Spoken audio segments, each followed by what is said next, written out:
Yay! Good morning. My name is Tavakoli, coming to you live from Los Angeles, California on this beautiful day, October 8th, 2020. What a year to be alive. I'm happy you're alive. I'm happy you're here with me. Wow, where do you begin, I was born a young Persian woman in San Jose, California, and that's where I began my drumming career. My first instrument, percussion instrument, was little finger cymbals that my mom gave to me so that I could perform in a beauty pageant. Yes. Oh, there I am. Age 7. My beautiful mom, Mama T, Simon Tavakoli, put me in beauty pageants. As Iranian immigrants, my parents thought enrolling me to participate and compete in beauty pageants would be a great way to assimilate to American culture. So my mom was trying to figure out what kind of talent she could put me in. A lot of the American girls were doing singing, maybe some singing. There was one girl that did a lot of gymnastics. That was exciting for me to witness. And my mom said, why don't we do some Persian dancing? And handed me these cymbals. And that was my first percussion. And throughout the beauty pageant experience as a young girl, I was the hairiest competitor, which was, I don't think that was a category to win, but I did win most talented. I never won for beauty, which really took the pressure off as a young person. So I just had to work on my craft, my skills. So I really got deep into Persian dancing with my mom, which was super cool. And then I got really involved with basketball, which is not LP Stories. So I'm not going to dive into my love of basketball. And just for your information, I'm 5'2". So I thought maybe, what are things I can get involved with? My parents kept putting me into different activities as a kid. So it was like ice skating, gymnastics, tennis, so many things. And I wasn't great at most of them. So most talented, ? We don't think so. But I did win a trophy, which is in my garage. So if anybody wants to see that, I can shoot that over. So from that time, as an elementary school student, award-winning, most talented child, I would witness, we had a 6th grade band run by this amazing, amazing man named Mr. Tyler. And Mr. Tyler had this 6th grade band that was basically like a feeder into the junior high jazz band in San Jose. So it was Taylor Elementary School into Burnell Intermediate. And anytime I would go see these 6th grade band, every year, whatever grade you were in, you got to go see the recital for the 6th graders. I would be so drawn to the drums. I couldn't take my eyes off the drums.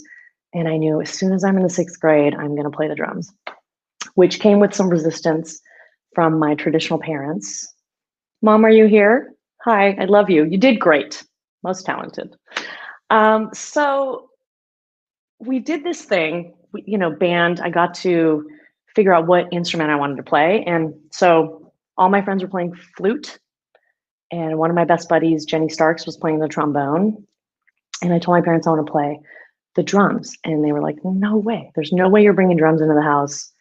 And also, girls don't play drums. And, we've heard this story many times from amazing female drummers. And so the way that I got my parents to let me play the drums was that everybody that had to rent a horn, they had to rent a horn at like $35 a month. And they had to take the horn home and ruin their parents' lives with practice. But I told my parents, I just need $6 to buy a pair of sticks and a drum pad, and that's it. And they're like, wow, that's all you need? Sold. What an investment. So then I would go to band class every Wednesday and play the snare drum or the big concert bass. And by the end of 6th grade, I was on the kit. And I had a big solo, and my parents were like, wow, okay, you're good. You can keep it going. That's fine. That's a great hobby for you. So go to junior high, I'm in the jazz band, and we got to compete in jazz band. And in the 8th grade, we had our big concert. Stage band had the big concert, and I had a solo. Mr. Tyler gave me a big solo, and he introduced me at the end of the recital and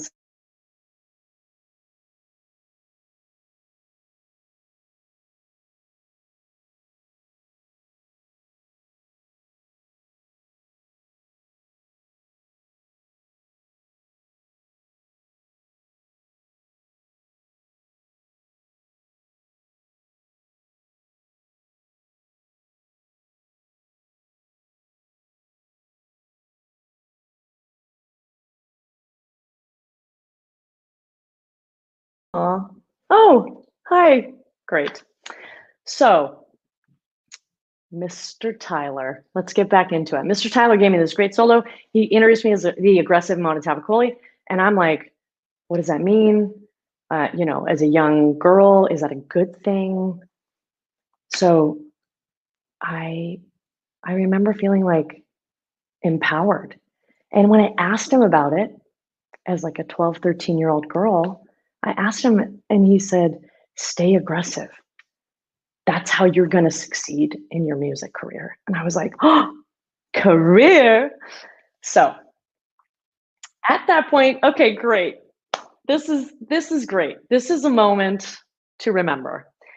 When my parents saw me perform there at the junior high recital, my dad was like teary-eyed and blown away and was like, we have to buy you a drum set. And I think my mom was like talking to somebody else, overheard, and came over and was like, what are you saying? And my dad was like, no, we got to get her a drum set. Clearly she's excelling at this. It's something she's good at. Remember, I was not great at gymnastics, ice skating, tennis. I was good at basketball. But these are things I just, this was a thing I was like doing great at. And my mom was like, okay, let's talk about it. So my mom said I could rent a drum set. So that picture that you just saw with my really cool mushroom haircut, it was in the shape of maybe a block of cheese, which I love cheese. So it makes sense. It's in line is what I'm saying. So my parents let me rent a drum set for 2 months in the summer. And then they told me that I could only leave it in my room.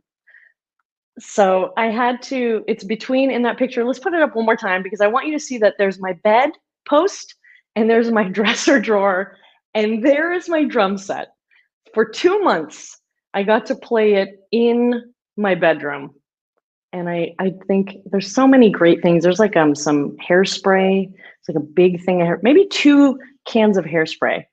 And because I had to keep the mushroom bob in shape. Okay, great. So that was the beginning of sort of my parents like submitting a little to like, you know what, she might be good at this.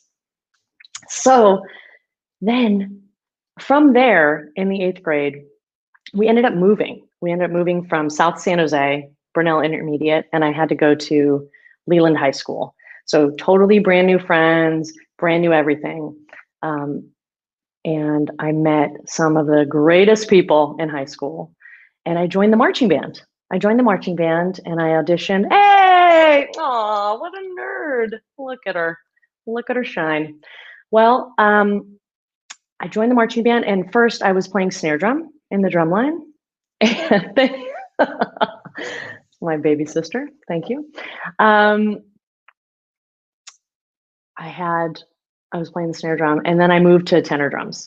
And I had so much fun exploring that instrument. Like from being like a kit player and having then like 4 toms in front of me, like a desk, like a mobile desk fantasy drum set. Is that a thing?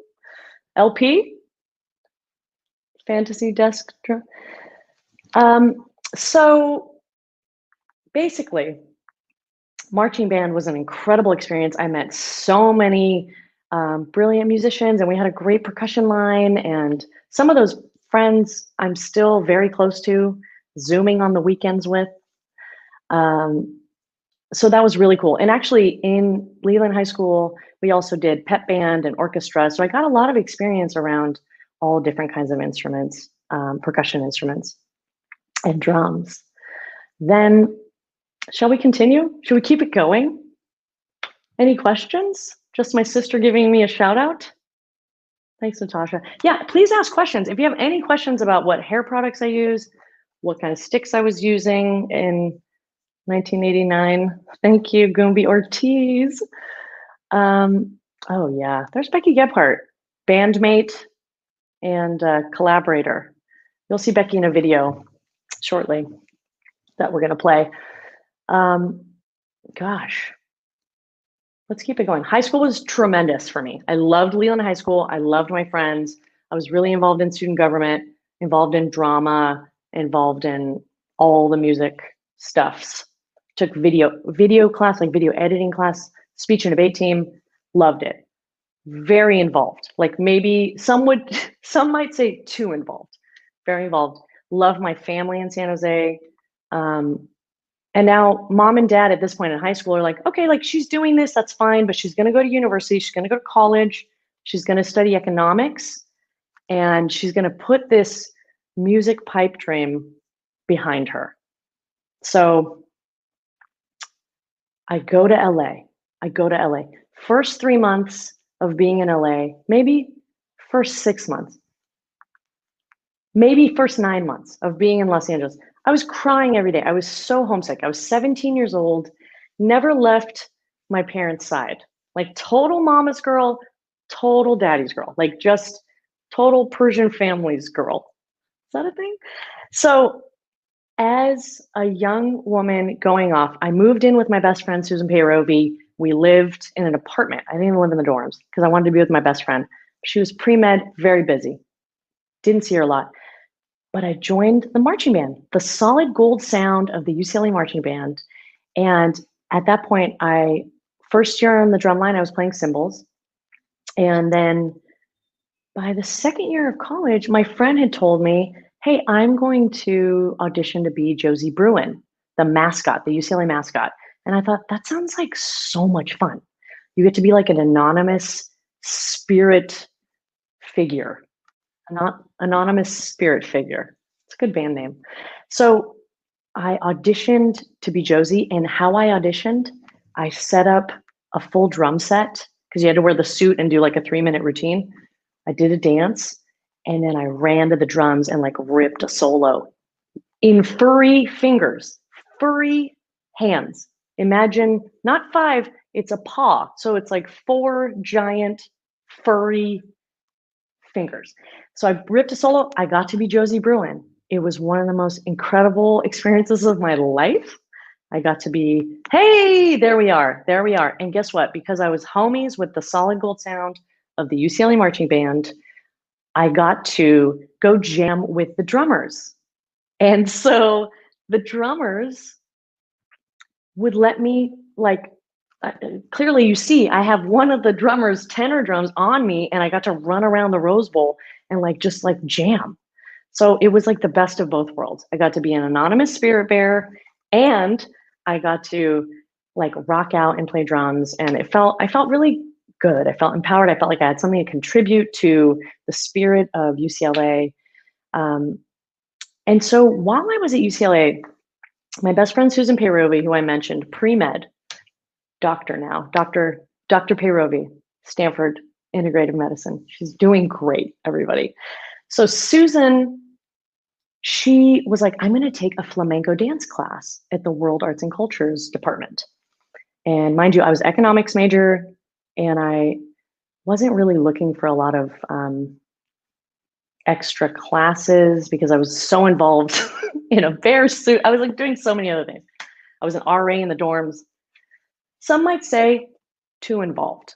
So as she's let's take this flamenco dance class. And I'm like, yes, that sounds great. It's like Persian dancing as a child. Remember when I was 7, most talented? You guys remember that? It's going off the rails.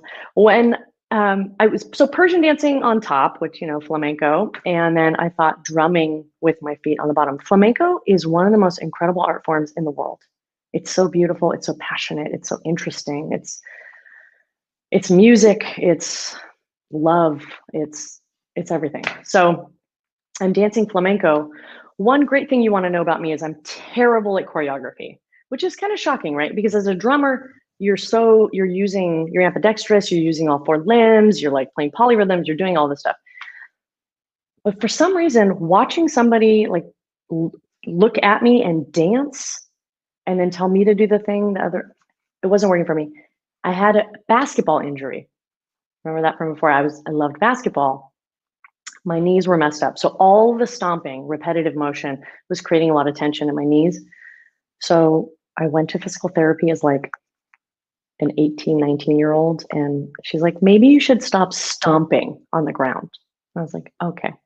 So I went to my professor of flamenco, Liliana de Leon Torciello, the best. She said to me, I said, hey, I'm a drummer.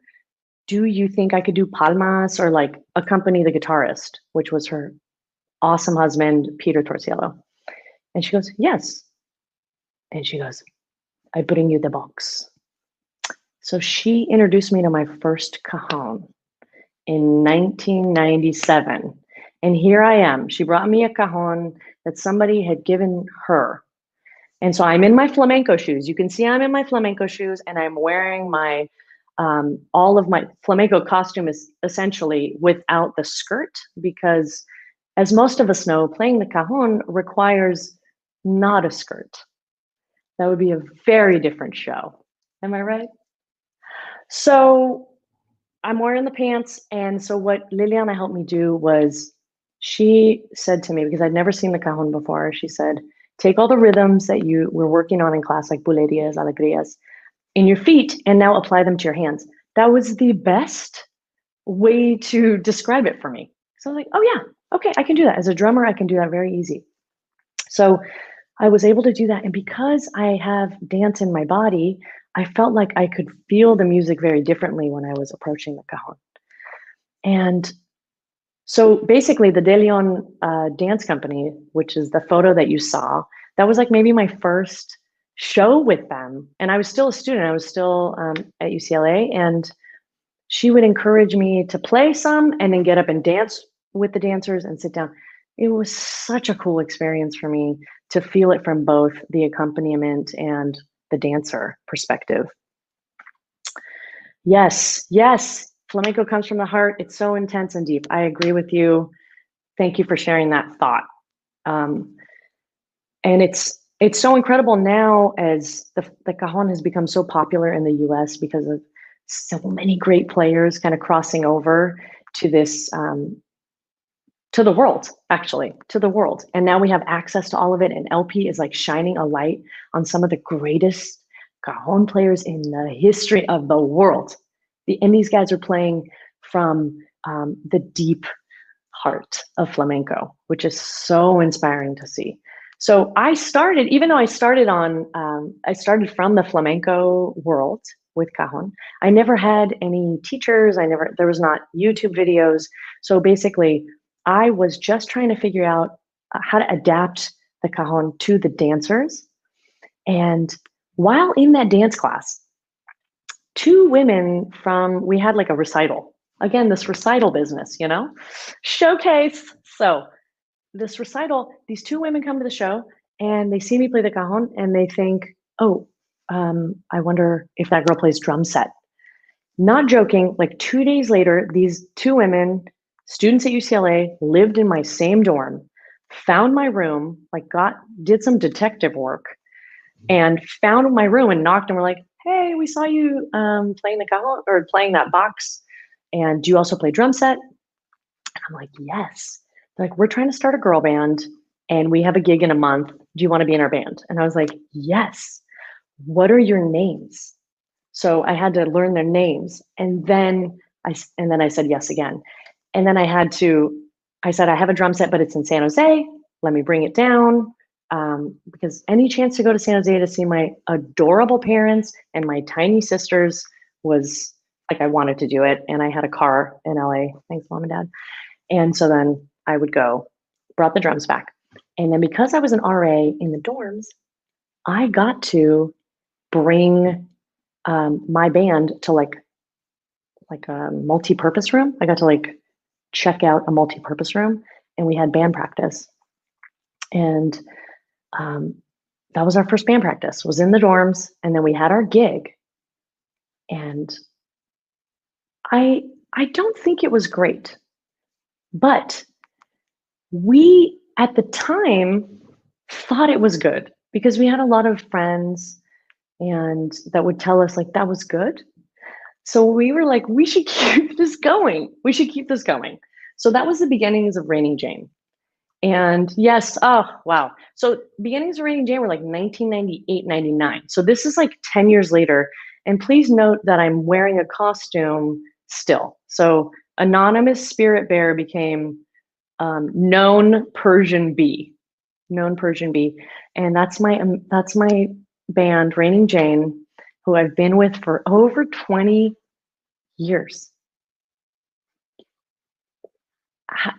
You know, isn't that cool? 20 years to be in the same band with the same people and like grow up. Remarkable. I have so much love for that experience, and we're still in it, so it's not like it's done. So Raining Jane, I meet Raining Jane, we start playing music together, and then I graduate with a degree in economics and communications from UCLA. My mother and father say, Mona T, please come home to San Jose because you love it so much apparently, and you're not married, you don't have a job. This is my parents are pretty traditional at this point. And I moved back home to San Jose. I get jobs at my high school because remember, I was very involved. I loved everything. I was like a student government advisor and a speech and debate part-time coach. Part-time coach? Assistant coach with Mrs. Gsbrasher. I love her so much. Are you watching? Probably not. She's so busy. So what happens next? I'm at home in San Jose and I would come back to LA once a month. I would stay with Becky and Chaska in their apartment off of Arizona Avenue, and we would write and record, not really, I mean, maybe a little bit of recording, but we would write music together, we would practice, and maybe we'd get a gig at like Genghis Cohen or whatever. So I'm just gonna give a little bit more of the story, and then I'm gonna show you some footage of Raining Jane from yesteryear. But basically, after that year of going back and forth from San Jose to LA and realizing like, I want to pursue this. I want to pursue whatever this is. And to me, it was like being with people that I loved and respected, making something, and then sharing the thing, and then living in this place where like your creation can be shared and enjoyed, and then doing it again and making it better. I was like, whatever this is feels like a good life, you know? And so I moved back to LA. My mom was so mad. We're fine now. And I moved to LA and I got a job at a coffee shop. I was teaching drums. And then in 2004, Raining Jane was like, let's start touring. And we got involved in NACA, which is like North American College, National Association of Campus Activities. And we started touring full time around colleges. So that was like 2004 to 2008. And then in 2007, we opened for Jason Mraz at a college, which we'll talk about later. And the next year, like 2008, we went on tour with 𝗟𝗡𝗦𝗘, who was one of our best friends in the whole world. And we went to UCLA with, and some of us were actually in her band at the beginning of the careers, which is so cool and wonderful to see our friend shine into the sky. 𝗟𝗡𝗦𝗘 is up there. Hey, Sarah. So let's keep it going. Why don't we show that video of Raining Jane? This is advertising our album, The Good Match. We made a vinyl out of it. And so this is some footage of us from 2011 on tour opening for 𝗟𝗡𝗦𝗘. Oh, here we are. Oh boy. Oh yeah. Nice skirt, Potter. Oh, so happy. There's Becky G. Oh yeah. This footage is quality. Pump it up. Oh, thank you, Claudia. Thank you. Go share it with somebody else. Yeah, this is our song called The Good Match. That's a great question, Natasha Tavakoli. Yeah, let's just take a minute. Let's enjoy this moment. Not much longer. So, for The Good Match. You can get this. You can listen to it on Spotify. You can buy it for your mother. You can, wow, this is an old promo video. Yay! Thanks for playing that. I love that so much. So the question was, what's your greatest moment with Raining Jane? What's your favorite or greatest? That's great. I mean, I think one of my favorite moments with Raining Jane was the night we met Jason Mraz. That's one of my most favorite, memorable, like, yeah, that's really cool. I know we can't talk about it in depth right now because there's going to be or do we just transition it? Wait, let's see where no, this is the time. This is the time. Okay. So essentially, Raining Jane, we bought a van together, 2007. Is that right? 2007? Maybe 2005. I'm gonna have to look through my day planner. So we literally, like, what money we brought in, we would split 5 ways. Okay. The 5th member was Jane, was our collective being, which we invested in whatever we needed to invest in because we didn't have a manager, we didn't have a label, we didn't have a makeup artist. I barely had an eyebrow lady. I mean, these are things that once you're successful, you get, you know? So we did get a sound guy. So after all these years, we had a nice young man named Matt Mason, and we love him. And I hope he knows that. I should text him. I should tell him. We basically are touring all the time in our van 8 months out of the year, which is like such a long trajectory. Can you imagine, like, 2004 to 2008? We're just like grinding, dude. We're grinding. Everybody quit their jobs, which the coffee shop was like, that's fine, you can go, we can find someone. My students, crazy enough, I had a couple of drum students, like 3 drum students who I love and I still am in touch with. And Josh Day, who ended up playing drums for 𝗟𝗡𝗦𝗘 and now plays drums for like Jennifer Nettles and like is killing the game. He took my students and then he went on tour. So just, we're in company of greatness. We're in the company of greatness and we're just grinding. We save up our money. We take our Jane money. We buy a van. We hire a sound guy and we're just like doing our own merch, cleaning up our own mess. That sounds like a normal thing, but you know, like you're cleaning up your stage. You're like doing all your own promo. You're making the phone calls. You're like running out of gas once every month. That was me. And we were dedicated to this thing, each other, the creation, the sharing, the connection. And we got this call from the University of Redlands, beautiful woman named 𝗟𝗣𝗩𝗘 𝗦𝗧𝗢𝗥, who is the student activities director, and said, have you ever thought of opening for Jason Mraz? And we're like, have we thought about it? Yeah, like, that guy's awesome. She's like, I think you would be such a great fit together. If we ever do a show with him, I'll bring you as the opener. They did like a bicentennial show in 2006, and they brought Raining Jane as one of 4 openers. We were the first of 4, and we had a 30-minute set. And we're like, maybe we'll get to meet him after his show or something. So here's what happens. It's our set. We have 30 minutes. I'm wearing like a sweater vest from the Gap. It's like argyle print, and I thought it was very fashionable. What, 2006? Like, what's that? Okay. So we play our 30-minute set, and at this point, like, Becky's switching from bass to sitar. Mai's changing from guitars to cello. Chaska's going from ukulele to acoustic to electric. Like, everybody's doing stuff. I'm moving from kit to cajon. For our 30-minute set, we were just like, let's do everything we can as this opening act. And I remember during one song, I'm playing drum set and I look to the right and Jason Mraz is standing there just like smiling.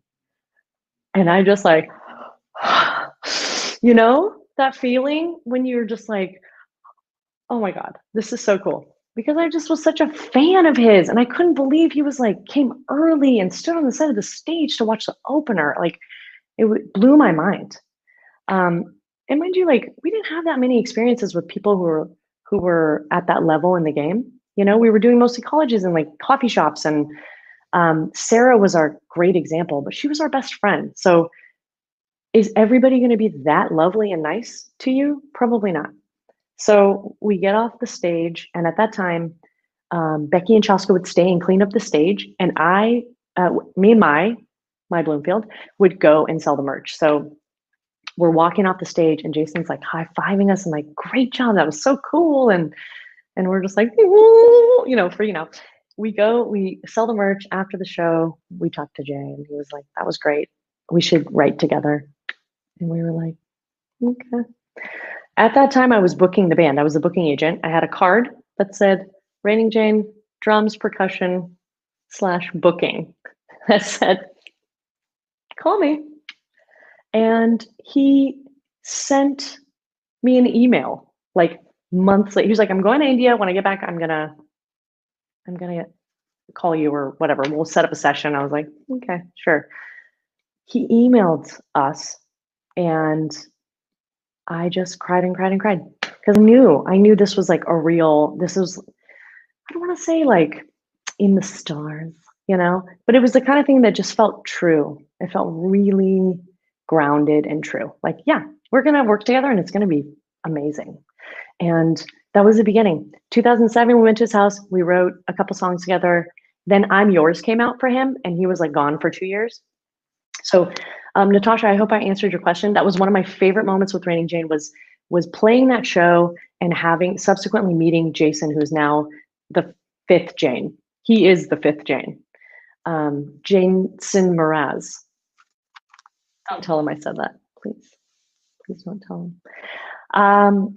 So it was really wild because when we met him and he was like, we're going to write together and all this stuff, you're thinking, what's going to happen next? Oh, we're going to get discovered. Oh, we're going to get a label deal. We're going to get a manager. You think when you're young and you're like really grinding, you think that there's like these little markers of success that are going to make you feel like, okay, I can relax now. I made it. And what that process kind of showed was, no, you got to keep working hard, keep doing the thing. He had a mega record and a major hit and was gone for 2 years. And it was like, oh yeah, okay, cool. Like we had a cut on that record called Beautiful Mess. And that's such a meaningful song for us. And I think for fans too. It was like a sleeper hit on that record. The lyrics are like, here we are at the end, we're still here. Oh, so good. It's so good. And we're still here. That was 14 years ago. And what's happened since then, right? What's happened since then? Raining Jane continued to work hard, continued to write, continued to tour. We got so many different opportunities throughout the years. And I think one of the reasons why we've stayed together so long is that everyone's heart was in it in the same degree, like in the same way. And nobody was like, we need to be famous and we need to be rich and we need to have endorsements and we need to da-da-da.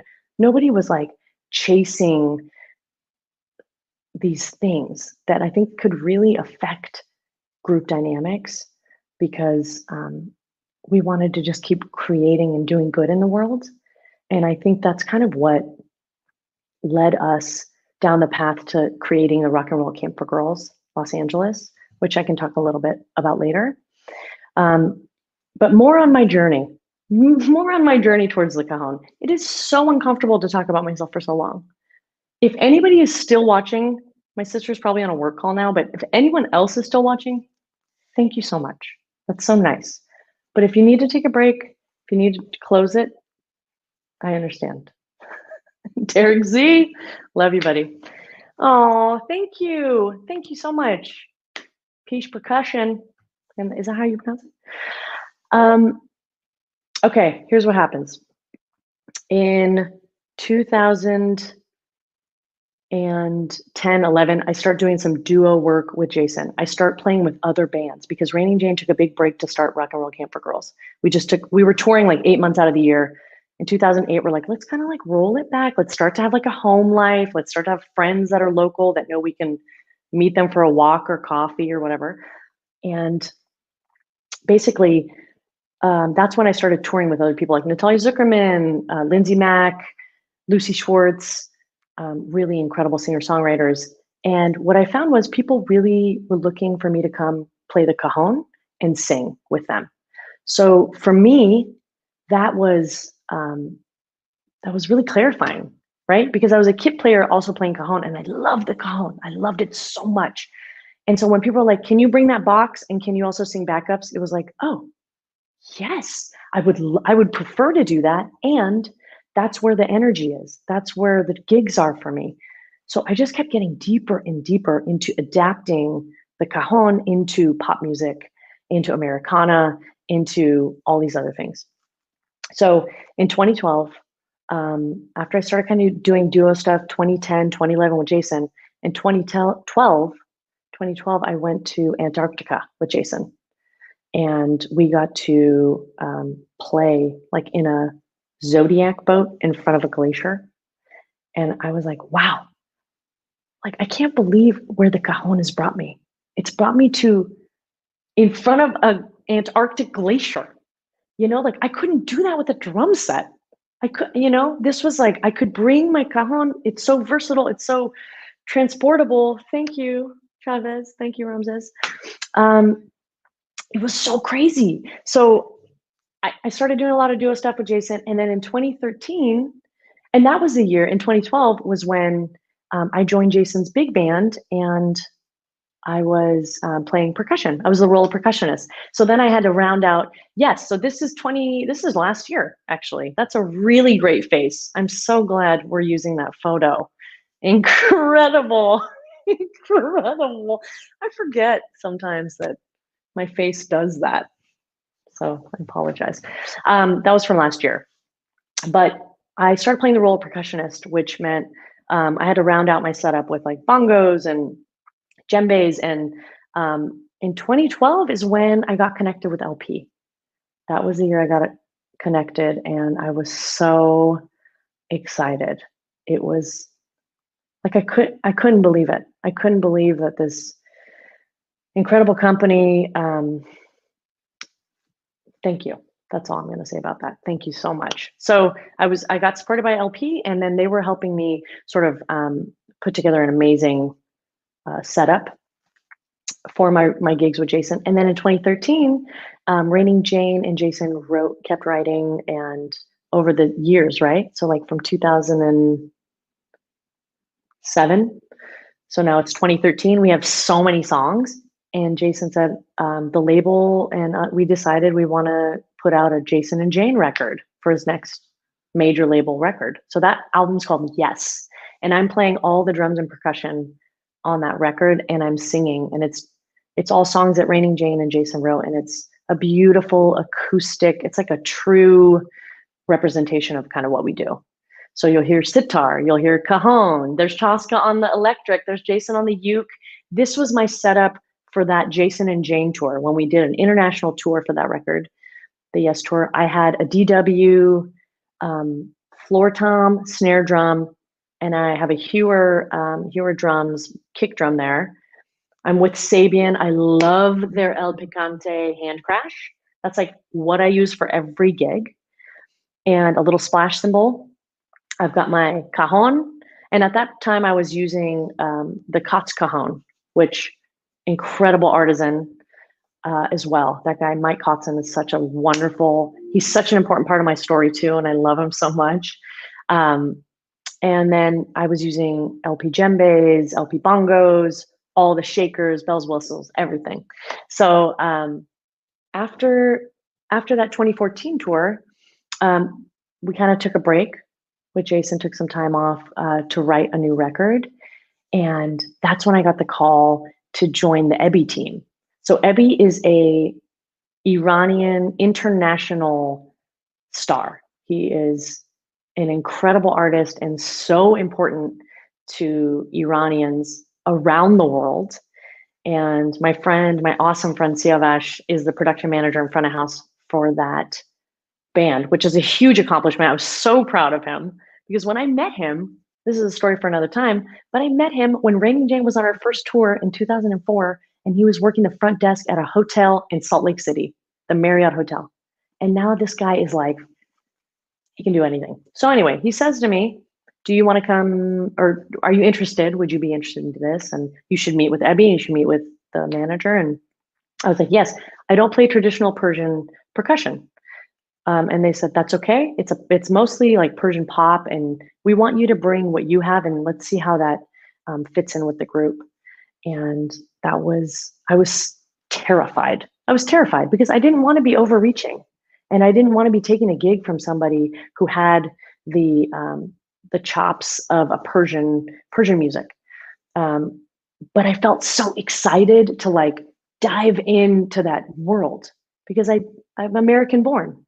I was born here in the US, and even though I have pretty traditional parents, I didn't have the opportunity to connect with my culture as deeply as maybe I could have or wanted to, even though I'm very close with my cousins all around the world, especially in Iran. So I got the gig and I was like, okay, let's do it. And I'm still touring with them. So it's 2020. Well, clearly not now, but it's been such a gift. It's been such a gift. Look at this guy. How could you not love this man?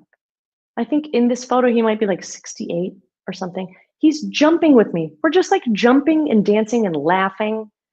And he's teaching me so many Farsi words. It's great. It's an honor to be in his band and be in his group, like his team, his wifey, his son is his manager. Like my friend is a production manager. There's another girl in the band named 𝗟𝗩𝗦 who's like true homie for real. And just the whole crew is like all about positivity and the sharing.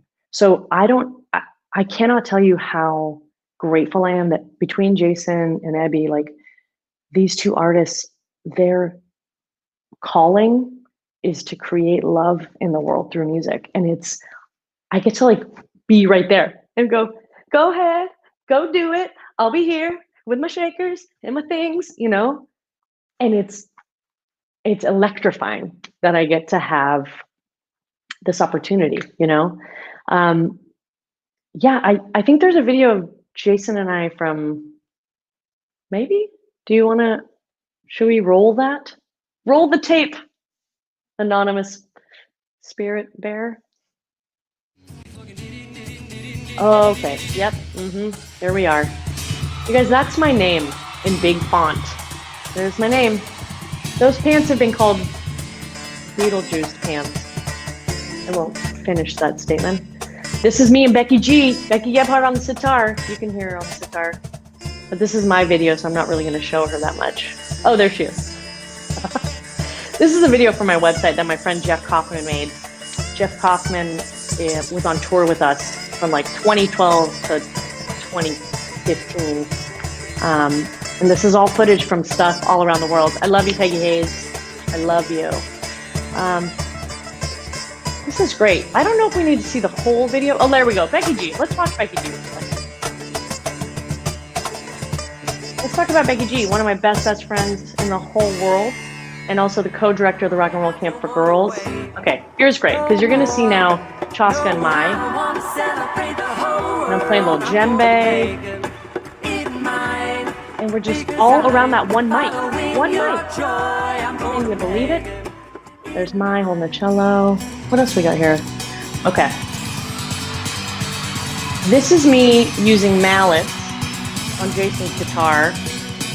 And it's for a song called You Effing Did It that we played every night in 2012. And it was just the two of us. That's Red Rocks Amphitheater. There's a huge clip holding the back of my shirt together. And we used to wear all this fun paint on stage. Aw, memories, you guys. Look at me. Colorado. How bold of me. How bold of me. I was so young then, you know?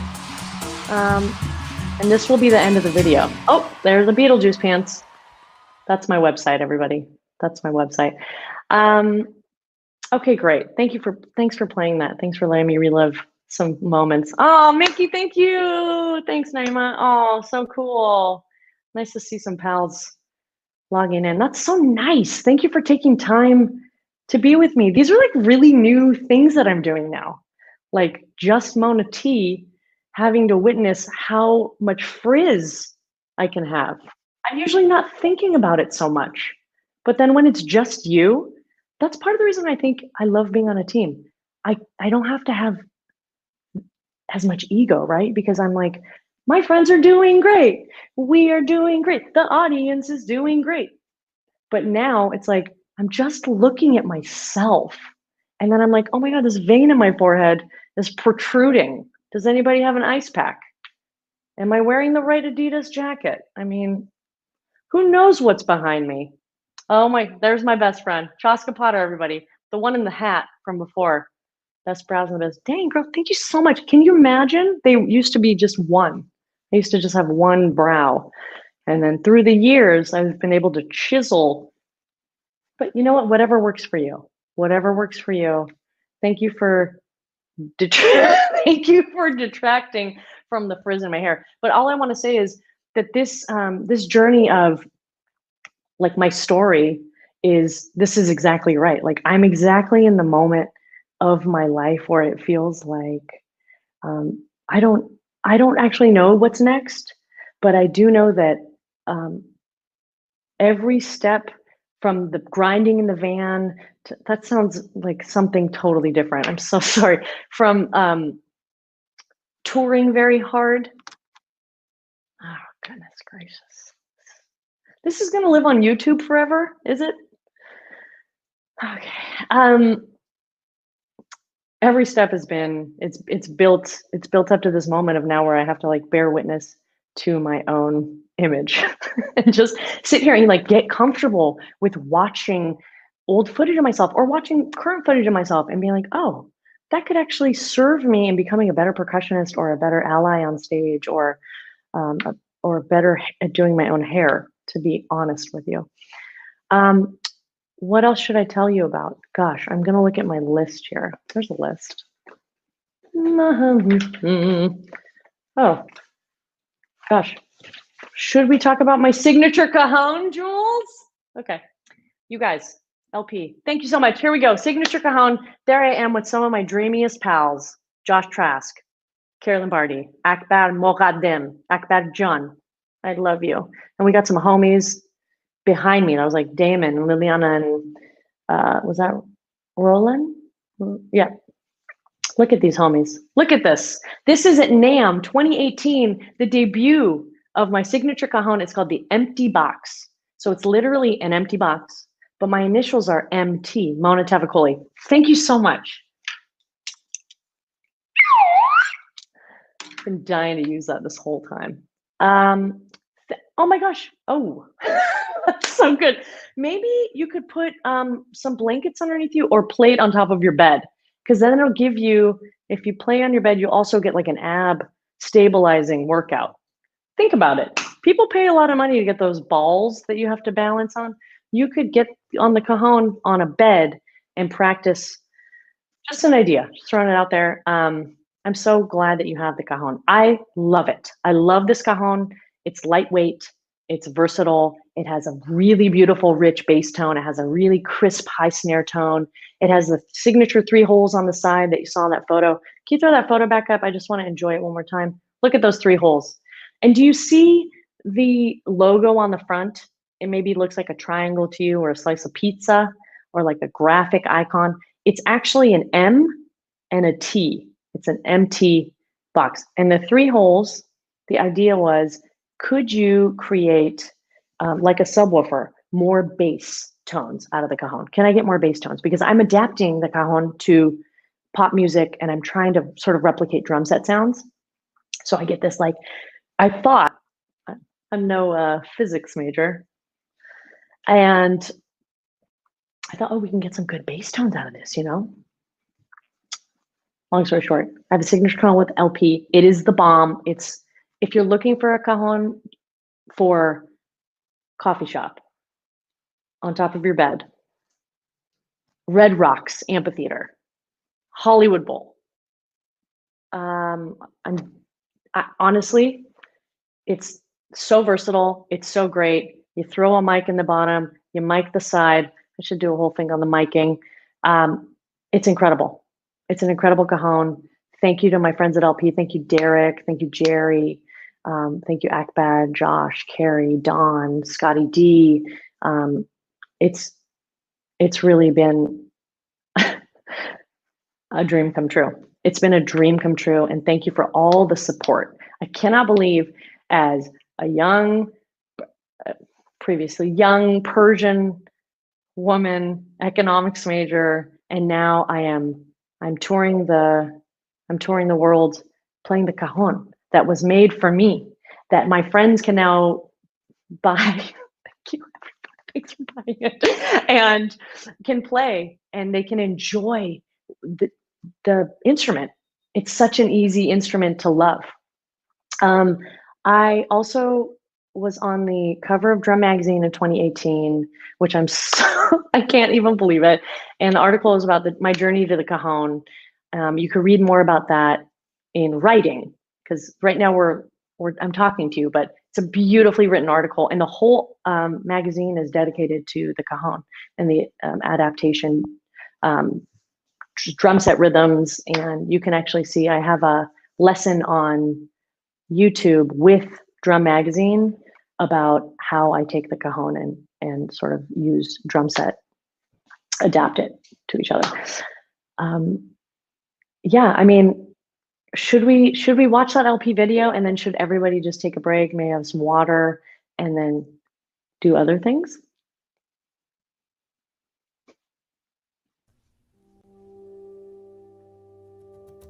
When I was a little girl, I wanted so badly to be heard.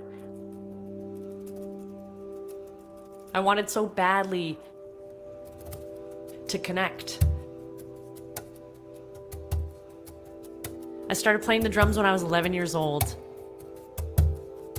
The first moment, the first hit on that drum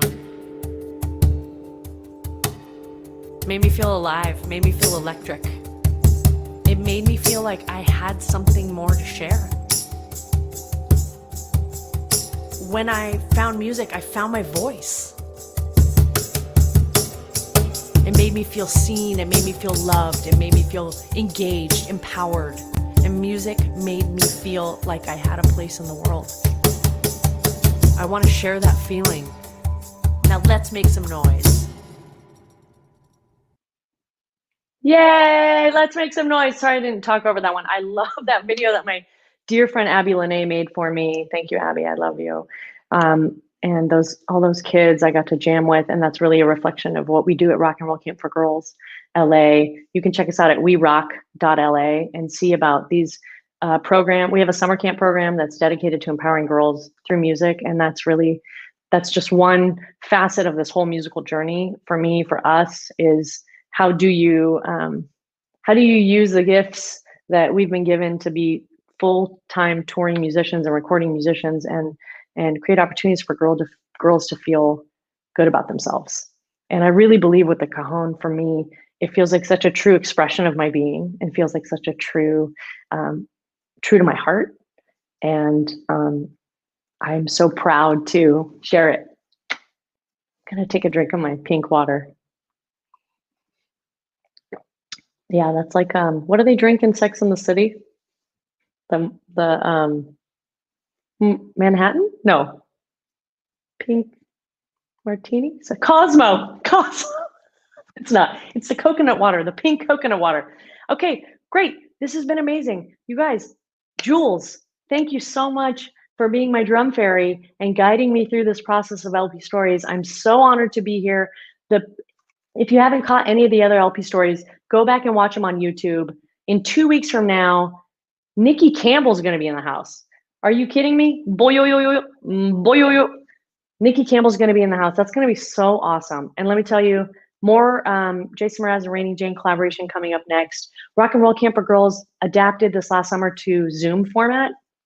But maybe we'll be back together next summer. I sure do hope so. And we're going to keep finding ways to connect and create opportunities for girls to feel good about themselves. And thank you to the whole DW and LP team. I love you. And let's just keep creating music together. These are my Instagram is pretty much where I'm at mostly on the internet, but I do have a website with old photos of myself. I don't know, check it out. Thank you.